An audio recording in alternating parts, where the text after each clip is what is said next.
Hello, this is Chris Cooper, and a big welcome to the Business Elevation Show. It's brilliant to be back with you again for yet another great conversation. We've got somebody very special to talk with today. His name is David Bickford, and he was a spy chief. So we're going to be learning all about the incredible world that David was a part of shortly. And the lessons and learnings from being a former senior intelligence official and a legal director and Under Secretary of State at both MI5 and MI6. David is now an incredible, accomplished author with an amazing spy series. We'll get to find out more about that shortly. Before we do, wherever you are in the world, this show is about elevating our thinking. It's about from a business perspective, how do we step up, learn from incredible people out there in the globe, around the globe, who are doing amazing things to contribute to a better world?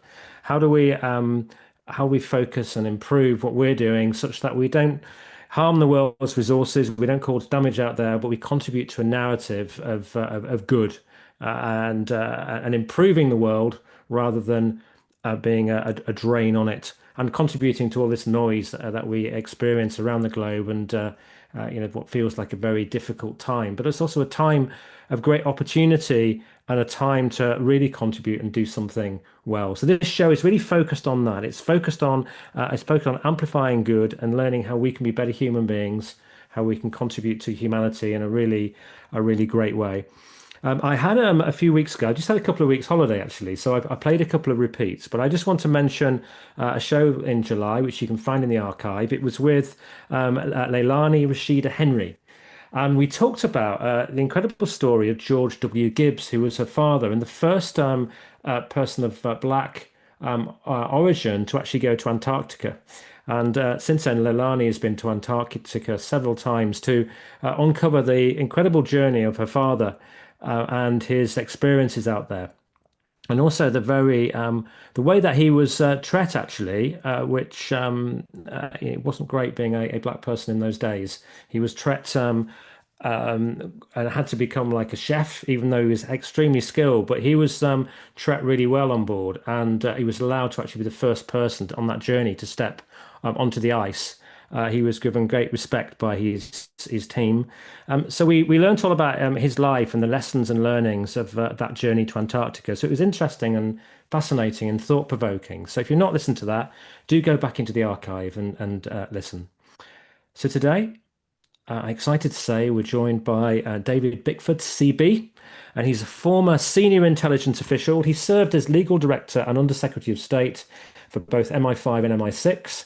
And David played a key role in shaping the UK's counter-terrorism and intelligence laws, creating legal pathways that enabled operational intelligence to be used in court. He revolutionised the intelligence community's ability to act and protect. Now, he's now a best-selling author. David brings lots of experience to a critically acclaimed series, and it's the Katyathriller series. Anybody who's watching this on video, here's one of the books, his books. I think he's your fifth about to come out shortly in that series. He co-writes with his wife, Cary. He'll tell you about his walks in London parks and the way they co-create together shortly. And this series is it's fiction, but it takes readers from Arctic missions to Cold War Berlin. David's an incredible career.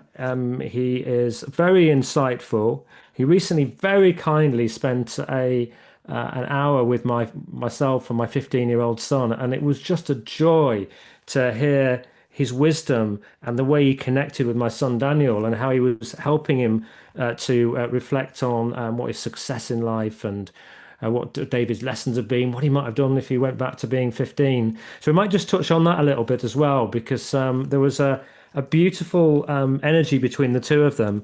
And the way David carefully managed that conversation was something to behold. And I went back and listened to it again. So thank you, David. So a big welcome, David. I'm looking forward to talking about your journey and what we can all learn from your wisdom during your career as a spy chief and now an author. Well, thanks very much for having me, Chris, and best wishes to Daniel. That was an impressive chat with him, I can tell you. Very impressive lad. much. So thank you for that. Thank Very you. good to see you, though. Thank you for having me. Thank you. Very welcome. So tell me, where's home for you? Well, home for me is in London now, and has been for a number of years. We used to live in Dorset and commute backwards and forwards to London, but finally London drew us. We need the excitement of London now, so we have it, which is wonderful. Great cosmopolitan city. Absolutely recommend it to everyone. Yeah. Yeah, it's a great place to be, isn't it? There's a great Yes. energy around Yes. the city and a lot of interesting things to see and Yes. keep your Oh, yeah, mind sure. activated. Yes. And you're down on the south coast somewhere with your son PJs at the Yes, moment. I'm with my son PJ at the moment down on the south coast. Yes, with his two children, my two of my grandchildren. He's got another son actually, who's just won his place first at university, gone to Portsmouth Football Club as an Oh wow. analyst, which is great. So Yeah. everybody's very pleased down here. Yeah. Oh, congratulations to him. That's very exciting. So tell us, let's go back a little bit because I'm really intrigued to learn about your journey and your life because it's not every day I talk to a former spy chief and someone who's worked in MI5 and MI6, and so I'm kind of intrigued what your life was like. And I know you first went into the legal profession, but how did you what did you learn as a child, and what inspired you to move into law initially? Yes, sure, sure. Well, I was very lucky because I had an adventurous childhood. I was born between two air raids, so my mother always said that the first one started me off and the second one finished her off. So Oh, that was the first excitement. And then my parents went abroad when I was 6. My father set up an airline with an ex-RAF chum of his, and he went to South America, Brazil, to set up the Brazilian end of an airline that flew from London to South America after the war. So I was put into boarding school, which I found absolutely tremendous. One had to sort of sort one's own life out there and make friends and be sort of sorted out by the people who wanted to sort you out, so that you stood up to life. But my first real episode of adventure was flying out to see them for my summer holidays. I used to see them every summer holidays. And the first flight was out in a converted bomber.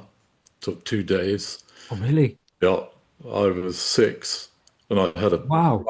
brown label on my jacket which said David Bickford. But like sound like Paddington Bear. Yeah, I know. absolutely. Yeah. So every year from there on, I flew out for these summer holidays by myself, and going to these countries they lived in was a real eye-opener, of course, to someone growing up like that, because one met kids of one's own age, one met the people, and one learned very, very fast how much people in the world don't really differ. They have different cultures, they have different religions, but on the whole, people get on with people. I mean, Mm. we always have the problems, of course, but on the whole, one learned very much how to get on with people, which I think stood me in very, very good stead for the rest of my life. Yeah. I think it's Mm. one of the things I've kind of learned is it's values driven. It doesn't matter where people are in the world, as long as you share similar values, then you connect. Yes, yes. And also the travel was hugely important. I remember I was sent off up country for 2 days on a steam train. And in those days, they used to run wood burners with open carriages. And I was sent up there to visit someone on a coffee farm, and I spent a week up there. And my parents were very good. They made sure I led an independent life. I had an independent life at boarding school, and they allowed me to be independent. I was winter holidays and Easter holidays I'd spend either with my grandparents or my godfather, who was a doctor. And one learned how to get on with people, and also to be available and open to them if they wanted to tell you things and teach you things. Having various people to do that, I think, was very important and gave one a very broad education, if that makes sense. It is that one of the things I find fascinating with you and this story about being at boarding school and seeing your parents in the summer holiday. I've heard this kind of story before from people. Probably have done your interview 607, so I've met a few different folk. Mm. However, Yeah. what the way you tell the story is a very positive one, and actually you saw the gift in that, and you enjoyed being at boarding school, and you didn't seem to you seem to be grateful for that independence. Whereas, some people find that was, I was sent away to boarding school and I only saw my parents at, you don't tell a narrative like that. And I find that fascinating and quite inspiring too. Yeah, probably the absence of discipline. You get away with more, could you? Absolutely. But I mentioned in boarding school, there must have been Yeah, of discipline. course. And discipline then was tough. I mean, we were Yeah, beaten in those days, and you crossed the line, but then you expected it, and it was much better. I mean, to be frank and being brutal about it, it was much better to be beaten than sort of sitting down having to spend, a whole evening doing homework. yeah, So, yeah, life was brutal in those days, but it was post-war, and I think life was very different then. And I wouldn't advocate that sort of life now, but it did me no harm.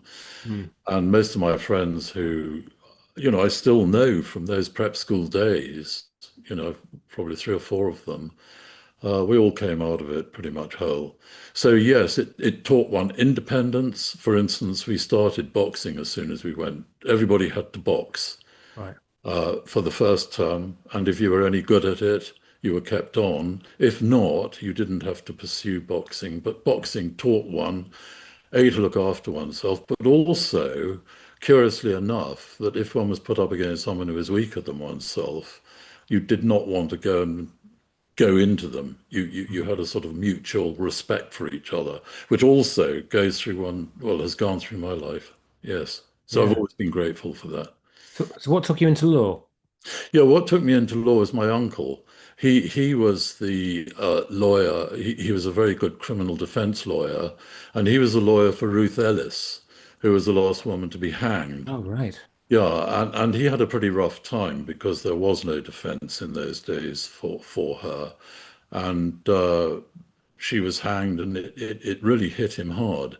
But what I found really interesting about that, talking to him, because I was about 15 when that happened, what was the fact that he was fighting for a cause that he thought was he might win and then lost, and how he conducted himself after that.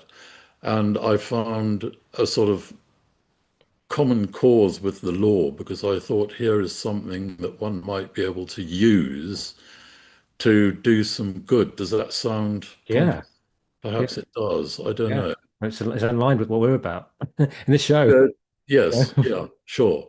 Well, and I thought it's also in line with the sort of life I'd led. It's adventurous. The law Mm, is adventurous and should be. One should always be out on a limb trying to find something new in the law, which suited my life up to that point. Yes, so um, I didn't go to university. I went straight into articles. In those days, you could do 4 to 5 years articles. That is doing an apprenticeship with a law firm, and I did that with my uncle actually. And I started licking stamps and putting them on envelopes. Then, after a year or so, one did a couple of exams, and one was put in with all the clients who were really dreadful. All the real losers, teach one, teach one life. Well, I met all sorts of people, which at that age, of course, huge influence. One learned to read people quickly. One learned, for instance, I remember a number of cases where we had gays who were being blackmailed, and they used to come into the office, and one saw how appalling that situation was for them. Absolutely appalling. Never left me that. And how wonderful it was when that law was changed, and how Yeah, much better life is for people of who are gay or whatever. But back then, it wasn't nice to see. So more lessons to learn, and one learned them at a young age. I qualified at 22, so life was full of lessons. And how did you go from that to MI5 and MI6? Yeah, well, that was a bit of a long Yeah, I journey. realize there's a gap. There was quite a few Uh, years, wasn't there? Absolutely. Yeah, yeah, yeah. I went into private practice, and then I saw ahead of me the sort of assistant legal advisor, and then the partner, and then the senior partner, and the consultant, and then the partner we just buried. And I looked at it and I thought, I cannot handle this. I need more adventure than that. Mm, And my wife came to me with an advertisement for the legal advisor to the Turks and Caicos Islands government. The Turks and Caicos Islands were an independent territory of the UK, just below the Bahamas. yeah. That was irresistible. So we packed up and went out to do a 2-year contract there. And at that time, there was the ministers there who were running the island were very advanced, very forward thinking. And what they wanted to do was to set up the islands as a tourist haven, but also as a financial haven Mm. so that people could avoid tax. So I was given a blank piece of paper to write those laws, which was absolutely fascinating. And one met a large number of people who were expert in those areas who helped, and one could talk to them. Then the Foreign Office asked if I'd come back as a legal advisor with the Foreign Office. So I went there and started doing human rights work and defense work. Then I was sent to Berlin during the Cold War for 3.5 years to be the legal advisor to the British military government in Berlin. It was still an occupied city, believe it or not. Wow. And that was fascinating because I had a lot of dealings with the Russians. And my latest book actually is set around Berlin during the time I was there.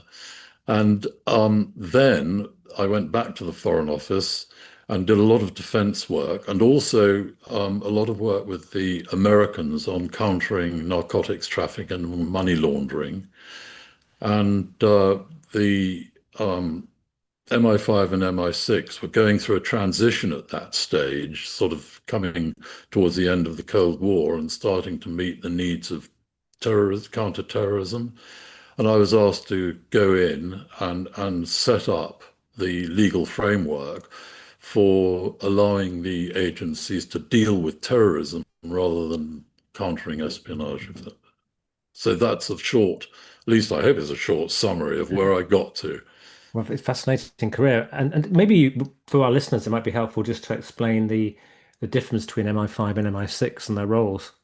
Yes, MI5 deals with internal espionage, terrorism, and organized crime, whereas MI6 deals with external threats and gathering intelligence to aid the government. I think in these days, of course, the threats are international, and therefore there's a much more cross-fertilization between the agencies than there ever was. And of course, now they have common committees to assist them conjoin in their efforts to protect the nation and protect national security and economic well-being, which is very interesting. So they work very, very closely together. Hmm. And this you became legal director and under Secretary of State, which sounds Yeah. very, very grand. What did that entail? Well, the same thing. It's just it was it was the position you Yeah. occupy as the legal director of MI5 and 6, Right. Okay. because you're a board member as the senior legal advisor for the agencies. So uh, that brings you very much into policy as well as operational work. Right. So you must be under very strict confidentiality in those situations. Yes, absolutely. And on the other hand, I've never found the agencies have worried too much because I think they are happy to talk about themselves and much more now than they used to, which is can only be to the good because countering terrorism these days, countering organized crime, which is lurking really underneath the surface, and perhaps we need to recognize that a lot more than we do. It's very important that the people who are affected by the work that the agencies do to protect us from those things understand what's going on. They don't need to know the operational detail, but they do need to know much more about the policy and the sort of general oversight that goes into the agencies. Mm, mm. And you so in terms of the structure of MI5 and MI6, you have, I mean, it sounds like there's a large infrastructure of people who are doing all sorts of different things, but I guess they've also you have these intelligence officers. So what sort of role? I guess the question is what sort of roles sit within MI5 and MI6, and what are the qualities of a good intelligence officer? Yes, the the major quality for any intelligence officer is integrity. Now, that might seem rather curious because Hmm. intelligence officers go around, they pretend that to be people they're not, I'm not, yeah. and they have to lie and have subterfuge in order to be able to maintain that. But if one thinks about it, if you have an intelligence officer who goes on to the field and does their work there, whatever it is, and they come back and send in a report, that report has to be absolutely truthful. If you can imagine, if that report is not absolutely truthful, then it can skew a complete operation. It can put people in danger. So the integrity has to be absolute. So they have this sort of curious dual role that on the one hand, they're pretending to be people they're not, but on the other hand, their integrity is of the highest. And in order to try and make sure to the best possible ability that the agencies have a very, very strict and stringent background check on anyone who wants to join the intelligence agencies. And in essence, your life is stripped apart. They have the security department goes and looks into every detail of your life up to the point that you join. Uh, and that gives the agencies some semblance of understanding of the people they're dealing with, the sort of people who can act under pressure, the sort of people who can be courageous, and the intelligence officers are courageous. I mean, it was an absolute privilege to work with them. I didn't go out into the field. Yeah. My job was to work alongside them to make sure that operations were carried out with due regard to the law, and I'll come back to that in a minute, and also the balance of rights between the state on the one hand, between the crown, between the government, if you like, on the one hand, and the individuals who are being investigated on the other. And I found that there was an inherent understanding of those balances in these officers because of the way they'd been selected. Mm. And was there is there still great secrecy around these individuals? And do they have to keep their profession quiet from their families as well? Sort of because it feels like quite a potentially quite a lifestyle choice. Yeah, and I think it is a lifestyle choice according to the officer's own wishes. Yes. In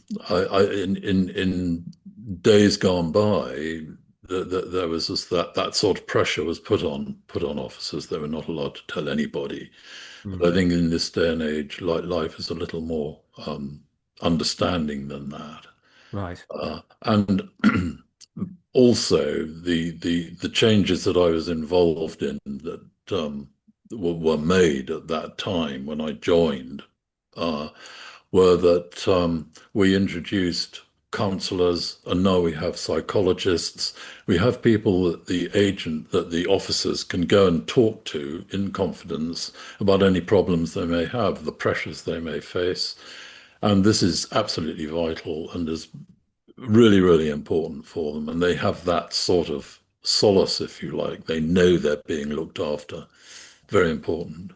Yeah. And was your role very, as legal director and under Secretary of State, were you very visible? Did everybody know who you were? Were you quoted in the press, and you were, or were you were hidden in the organization in some way? Yeah.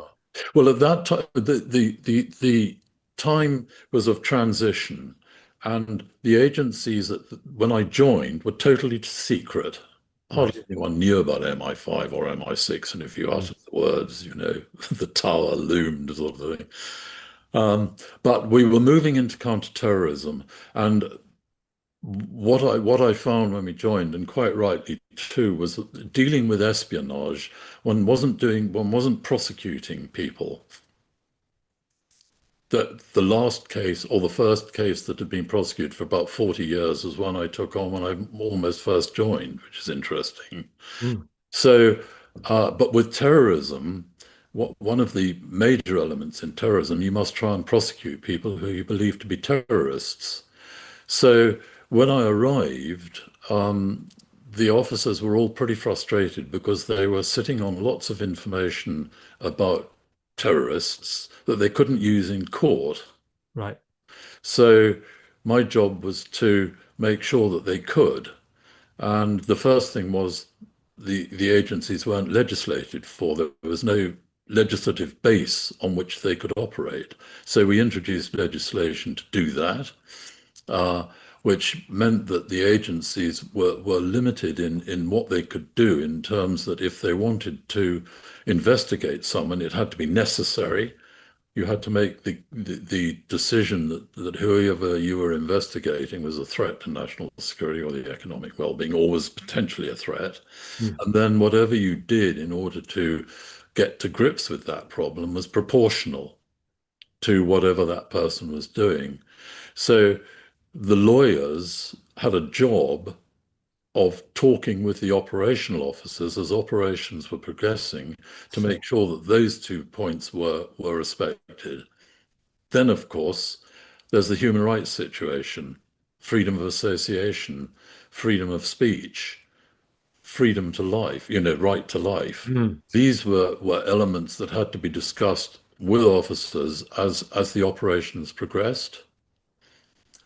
The next phase was to try and get all the information they had into court. That was all secret.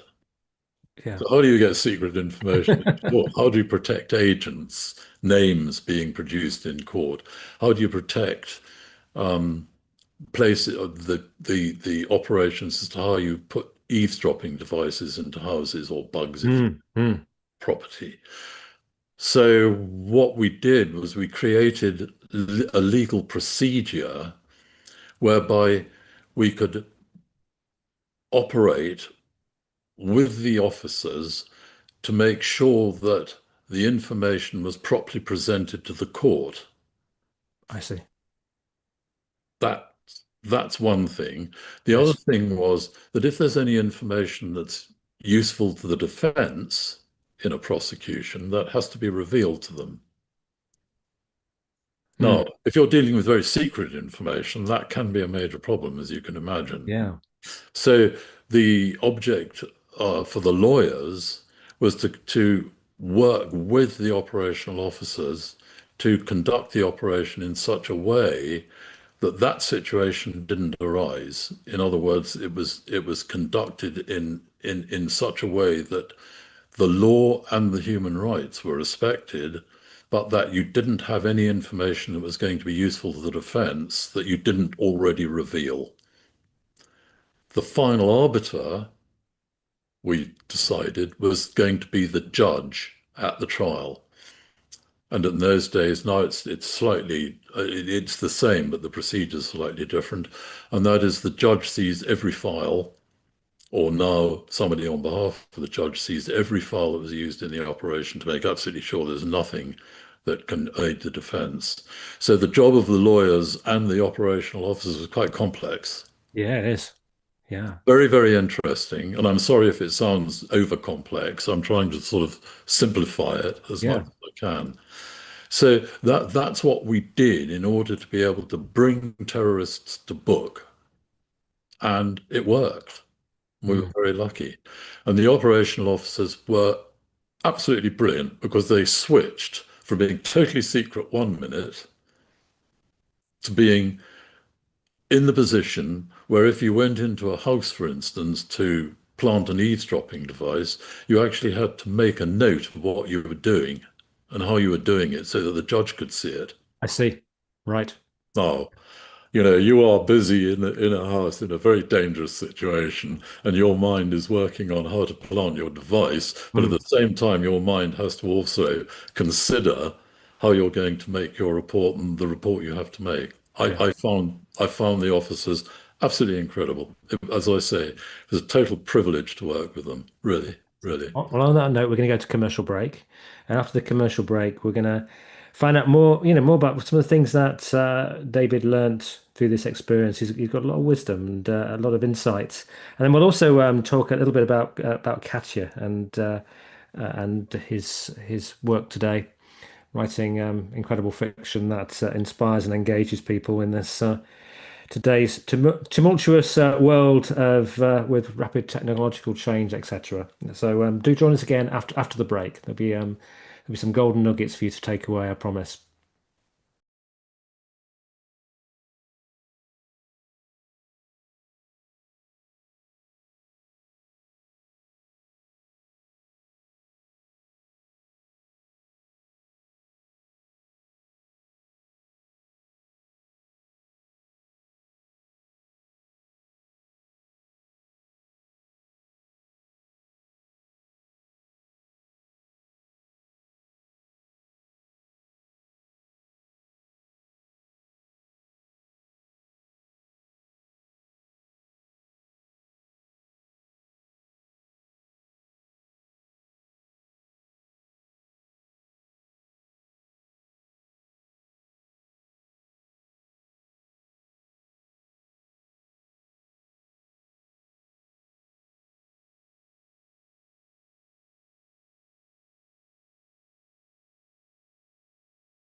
Hi, this is Chris Cooper. I'm back with you with David Bickford. We've been talking about the intelligence services, and David was explaining the kind of nuances of the legal work that he did to create this framework and this methodology to enable terrorists, etc., to be taken to court and to go through the court system, and also I think the diligence that the intelligence office had to go through to ensure that everything was done in the correct way to enable this. Now, you wanted to just talk about Hopefully, if I've not explained that right, David, please bounce back at me. But I've done as it. well Thank you. Yeah. as well. But you wanted to just mention about the role of the of committees that oversee this.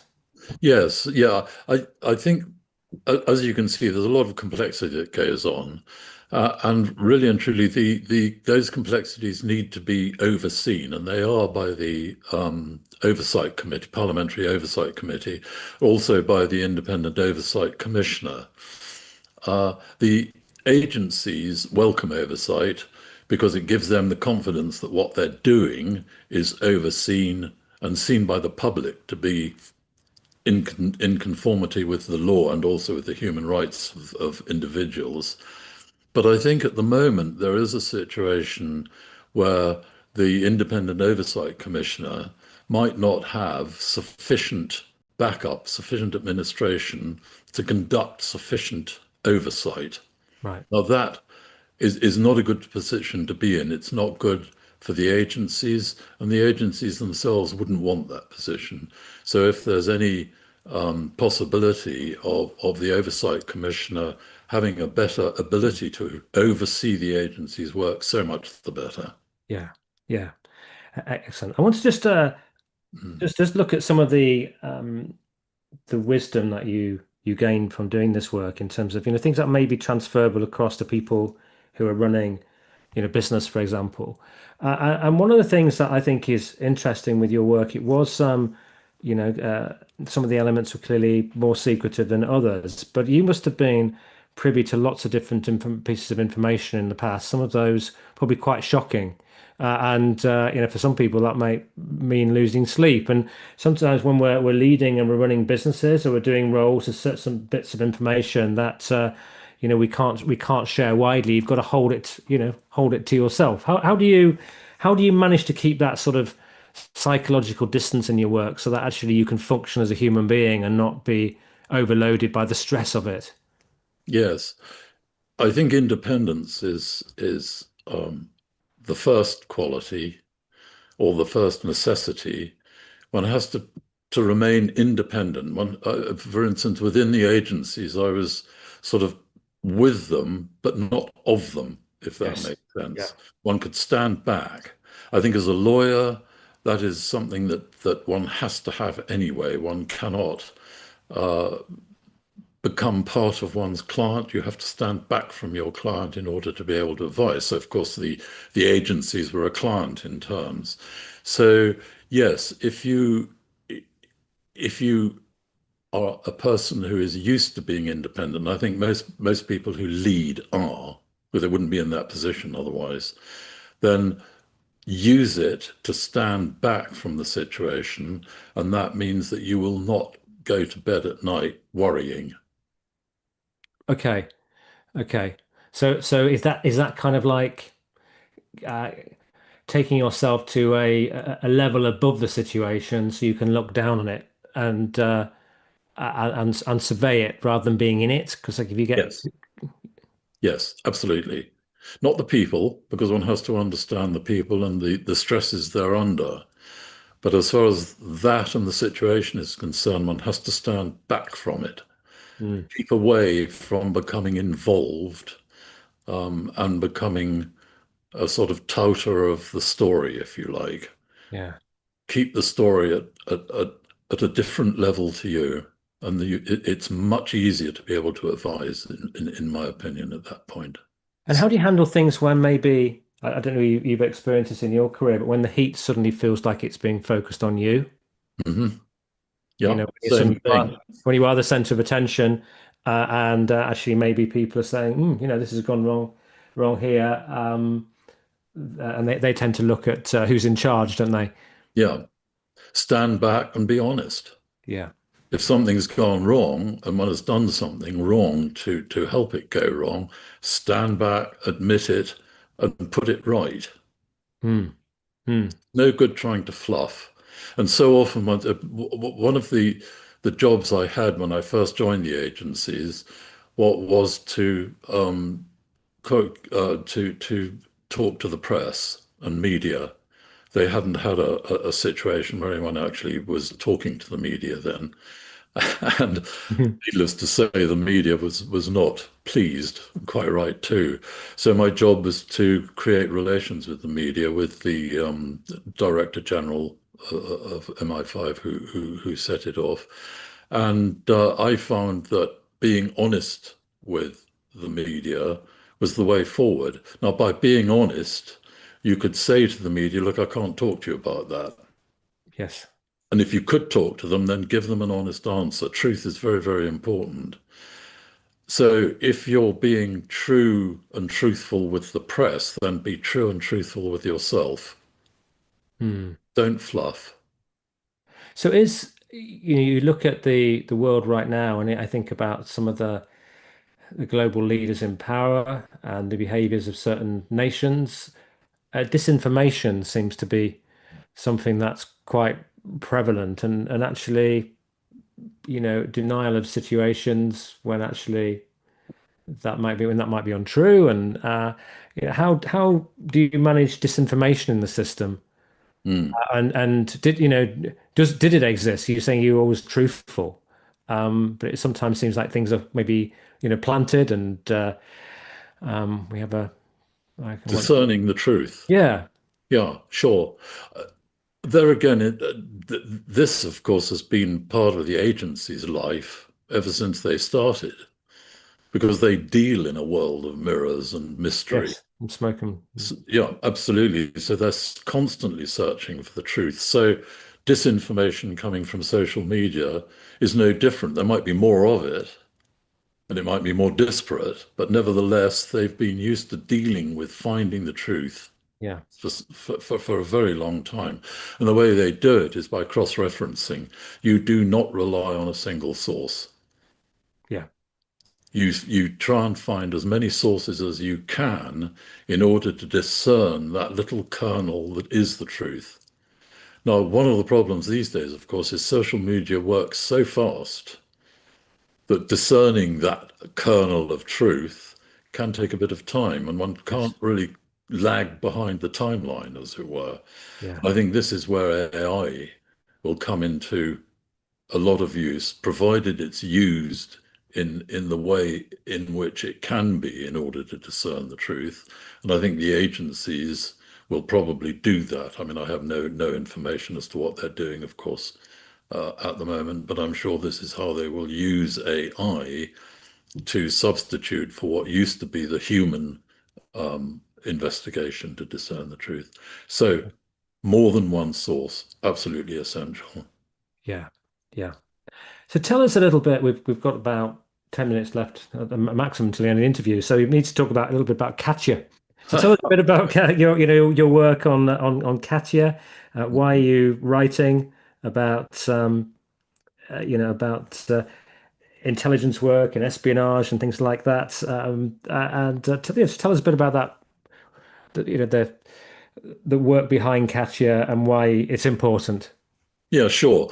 Well, Catcher arose because my 15-year-old granddaughter asked me down to her school to talk to the school about being a spy because they'd been doing Ah. Bond in English. Sure, I know someone who can tell you all about this. So I went down and I was talking away, and it occurred to me, of course, that one sort of talks about the agency as a whole, and that includes men and women, and how brilliant they all are. And it occurred to me that here it was an absolute prime time to write a series of spy novels or thrillers about a woman spy, and I chose a Russian and a Russian spy, Katya, at the time of the change from communism to the new Russia, the sort of silent revolution, at the beginning of the time that Putin came, but before the time that he moved into sort of a or a different policy at a time when East and West were trying to get on together. And that was the time I used to draw on Katya and the dilemmas that she faces at that time, the apart from, of course, the adventures she's in, and sorry, yeah, the adventures she's in. It also describes how East and West was trying to get together at that time. Yeah, yeah. Um, and I mean that's interesting. I mean, I kind of I'm just tend to move into slightly different realm at the moment because I think when we spoke, you had a very interesting understanding of why Russia feels so frustrated with the West Hmm. at the Yeah, moment. I again, the reason Katya was written at that time, or is written at that time, was because I feel that we may have missed an opportunity. The West missed an opportunity with Russia. I think we spent quite a long time congratulating ourselves on winning the Cold War. Right. I think we forgot that Russia needed an enormous amount of help to overcome her economic problems and also to stop the outflow of cash from Russia into the West, into the Western overseas um, tax havens, if you like. And I think we should have done a lot more to stop that, to help Russia rebuild itself internally without resorting to oligarchs. Mm. And I think that situation I've also looked into in my latest book, which is Cold Protocol, which is set in Berlin, actually at an earlier time during the Cold War, but at a time when there was a real possibility that Russia and the United States could have got together more. Yeah, yeah, because your books do also they do focus, don't they, on those missed opportunities around the understanding between nations that that Yeah, it's one of it's a theme in some of the books. yes, it is. It's a sort of Yeah. underlying theme. I mean, I hope it doesn't take away from the sort of thrills and spills that Katja has to go through to get wherever she does. But why do you choose it? Why do you choose a Russian spy rather than somebody from the British intelligence services, or was that James Bond? That was James Bond. Yes. No, it was to sort of show how the Russians, I mean, Russians are lovely. I Yeah, know that probably sounds the wrong thing to say at the moment, but Russians are lovely. And her boss, who is a man called Lev Leviatsky, I've just written this book about him in Berlin during the time of the Cold War, and what a really thinking man he was, brave man, and a courageous man who was sympathetic, had a sense of humor, which is what Russians are. yeah, And I think the reason that Cary and I chose Katya was to show that Russians are not the sort of awful people that we like to show them to be. They might have a rotten government at the moment, but that doesn't necessarily mean that Russians are rotten. They're no, not. no, no, and that's I think actually Trump said that last couple of weeks. The Russian people are. I really like the Russian people. He was saying that, and where I've met people from Russia, and I would say people from Iran and people from some of these Yes. countries that can be despised. You meet beautiful, kind, engaging, funny people who care with similar values to you. Yeah. It's who's leading them, isn't it? That Yeah. Well, it goes all the way back to when I was traveling when I was 6 and through my teens. yeah, One met people all over the world and one came to the conclusion they are not different. yeah. Have you got? We've just got through 2 minutes left till commercial till the end. Sorry, it's gone really fast. I just wonder if you could maybe. You had this wonderful conversation with my son Daniel a few weeks ago. Hmm. What advice would you give to young people today? Go for it. Life is an adventure. And if you feel you might not be able to do something, but you want to do it, go and do it. I have met so many people in this life who have said to me, gosh, I wish I'd done that, and Yes. they didn't. And they've thought about it all their lives. And it's such a waste. You may crash and burn, but pick yourself up and do it again. And in a way, the Americans are very good at this. So, I mean, for instance, Cary and I started writing books, and we thought, well, will we crash and burn or not? And we've carried on. The next book comes out in December, Cold Protocol, and it's been great. It's been hugely rewarding. We've had great fun doing it together. So yes, young people, go for it. And if you want to do something, go and do it, whatever the cost. Mm. Feels like a lovely final measure. I know your mantra in life is take life as an adventure, Yes. which makes a huge amount of sense. Look, thank you. I've really enjoyed the conversation. I could keep on talking to you for a lot longer. I think it would be great to talk more about Katya and the series. If you're interested in some great fiction, do go and check that out, and do go and check Katya out. And for more information, do go to davidbickford.co.uk, and you can find out more about David's background and also the Katya series. But what wonderful to get the opportunity to enjoy some fiction, but actually know that there's probably an awful lot of wisdom and sense and experience that sits behind that about how this all works, because David's been there. Yeah, once again, David, thank you so much for joining me today. I've thoroughly enjoyed it and wish we had another hour. No, thank you very much, Chris. Been really interesting. Thank you for great questions. Very, very, absolutely fascinating. Give my best to Daniel because he's the future. Very exciting. Thank you very much. He loved the conversation with you. So go check out davidbickford.co.uk. On next week's show, I have Andrew Jenkins. Andrew is a fascinating individual who had a career in insurance, but then a terrible, terrible car accident. Was in a coma, brain damage, serious damage to himself.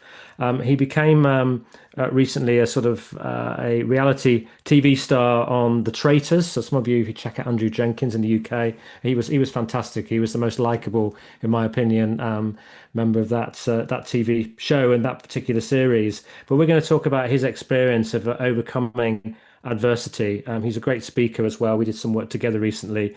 We'll if you're interested in kind of mental health, you're interested in sort of stepping up and improving your world at the moment, Andrew's a true inspiration. He'll be on the show with us next week. So do take care, everybody. Do check out David Bickford. Check out the Catchy series if you fancy a great spy thriller series to read. And once again, a big thank you to David, also to his wonderful wife, Cary, and for PJ for helping set David up today. Take